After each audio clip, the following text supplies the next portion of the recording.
So when David said in 1 Samuel 27 these words to himself, actually in his heart, I shall now perish one day by the hand of Saul. This is this is just an issue of a question of time. He will try enough times, he will succeed, he will kill me. So there is a tone of self-pity in that statement. It's hope. It's so hard for me. I remember this brother. This was in the late 1990s, and he was in our church, and he actually had, his life was very easy. His wife was a high earner, and he didn't have to work. He wasn't working. They had 2 cars, several pieces of real estate around town.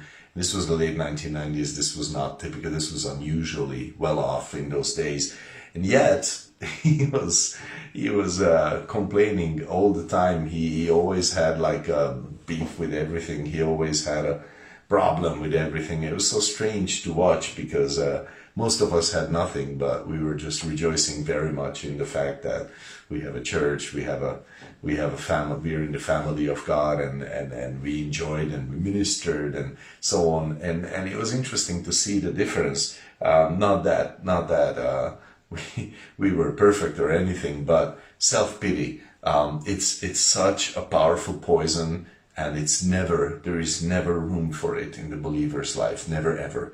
Okay, in Luke 12 verses 7 and 8, I think, or 6 and 7, somewhere there, Jesus says, you are worth more than many sparrows, which sounds very much tongue-in-cheek, kind of like saying, you're worth more than a lot of boots with no soles, or something of that sort. You're worth a lot more than you're worth many 60-day-old pizzas or something like that. Like something very, very like interesting turn.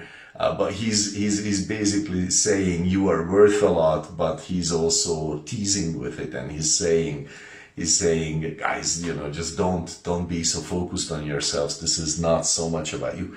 And for David, definitely this was something that he did not have to enter into. And no believer should, really, none of us. There is never room. If you detect self-pity in yourself, just root it right out. Because actually King Saul, not gonna go into it, but King Saul was the one using this kind of manipulation with people, self-pity. He felt very sorry for himself, and he used this as manipulation to his people. He wasn't leading them, but he was manipulating them with self-pity.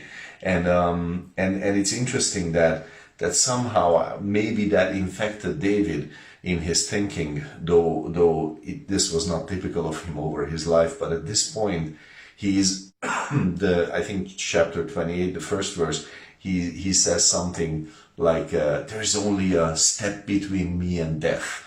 And he had good reason to say that, but the point is, self-pity leads me to the wrong kind of conclusions. Self-pity leads me in the wrong direction, and it's very important that it's also infectious. Self-pity, if you express it a lot, it will infect people around you, and they will start thinking in self-pity also. So I just want to advise you, do not make it ever a habit in your home. Do not allow self-pity in your home. A good friend of mine, a pastor, would even mock his children when they were entering into self-pity. He would, and mocking is definitely not, something that we want, but he was mocking that whole thing about self-pity, and he was saying, this does not have space in your life. There is no room for this. Don't give any room to it. You are in God's hand, and in his hand you are precious, and you are worth more than many sparrows, and your life is valuable, and there is no reason for us ever to live in self-pity. So God bless you.